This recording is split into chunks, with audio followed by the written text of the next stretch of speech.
DeMarvion Overshone is a fan favorite with Dallas Cowboys fans for both his elite impact play while on the field, as well as his personality and leadership off of it. However, despite not being able to participate on the field quite yet as he continues to recover from his major knee injury, he has also become a favorite of the new coaching staff as well. Even Overshone has become a player that new defensive coordinator Matt Eberflus is taking special interest in.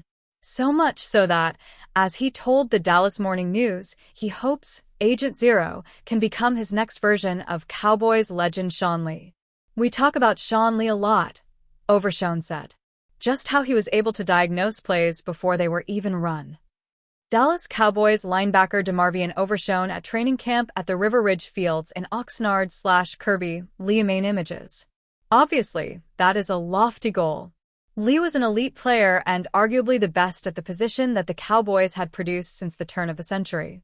After all, Lee was named to 2 Pro Bowls and was named first-team All-Pro in 2016.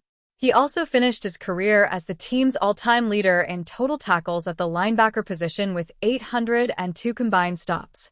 But Overshone is not only embracing the idea, he's 100% bought into Eberflus' challenge of him becoming the franchise's next version of Lee.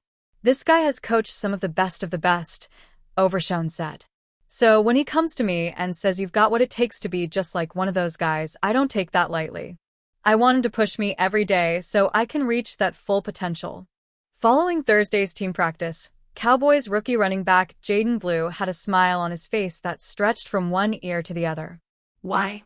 Well, one reason was that he got his first opportunity to play with the first-team offense just a week and a half into his first NFL training camp. "I'm just excited, man. I get to play football," Blue said. "It's fun out here." With the first-team reps, it felt good. Just getting a chance to get in there with Dak, who I think is one of the smarter, better quarterbacks in the league in my opinion, he just makes our job at the running back position easier. While it's only one practice and Blue was mixed in with the ones alongside Javonte Williams and Miles Sanders, being with the first unit is a massive confidence booster for the young running back. "It helps my confidence a lot," Blue said. "I give my coaches a lot of credit, making sure that I'm staying on my stuff, but I give myself a ton of credit for having that ability to get thrown in. I'm gaining the quarterback's trust, and that's also a big thing with a rookie coming in." Not only is Blue gaining the trust of Dak Prescott and Joe Milton, but he's also gaining the trust of his coaching staff, namely Brian Schottenheimer and running backs coach Derek Foster. Now, Blue wants to keep on proving himself to build that trust even more. "For me to get thrown in with the ones, that just shows how much of the coach's trust that I have, and I'm just willing to continue building on those good days that I'm having," Blue said. During his time in college at Texas, he had to learn Steve Sarkisian's playbook, one that's known to be complex and hard for new players to digest.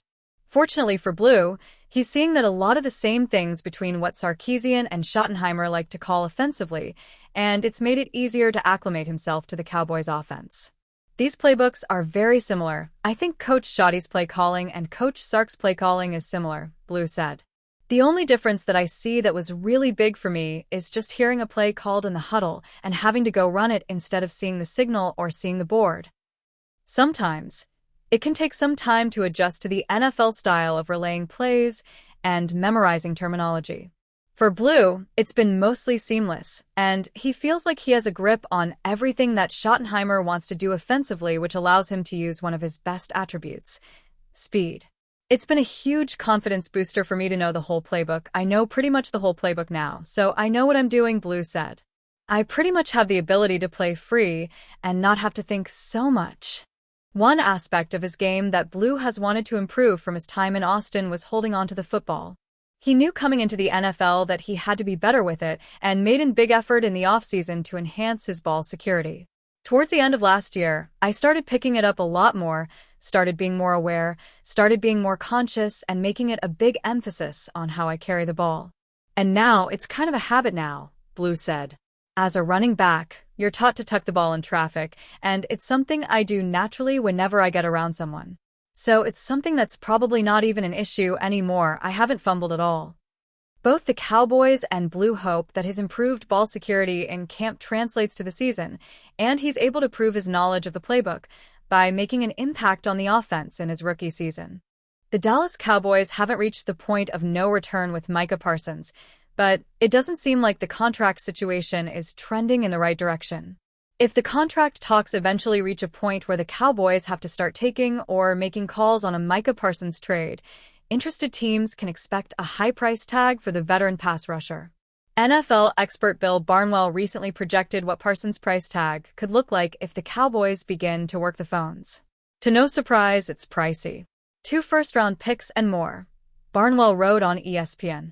He assumes that Parsons currently carries the highest trade price on the Cowboys due to his on-field production and his current salary. The closest comp is Khalil Mack, who in 2018 was traded before his 5th season with a second-round pick for 2 first-round picks, a third-rounder and a 6th-rounder, Barnwell explained. Parsons is a year younger than Mack was at the time. And while Mack had a Defensive Player of the Year award under his belt, Parsons has more sacks and quarterback knockdowns over his first 4 seasons. The Mack deal came in just shy of 2 first-round picks of value after accounting for the other selections involved. The Cowboys would expect more for Parsons. Since entering the NFL, Parsons has been one of the most prominent pass rushers in the game. As a rookie in 2021, the former 12th overall pick won the league's Defensive Rookie of the Year title. He was a first-time Pro Bowler off the bat and hasn't gone without a nod since.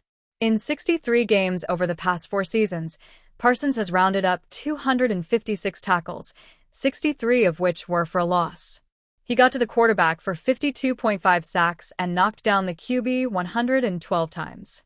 Being that Parsons is staring at his first major payday in the NFL, the Cowboys aren't going to be getting him at a discount.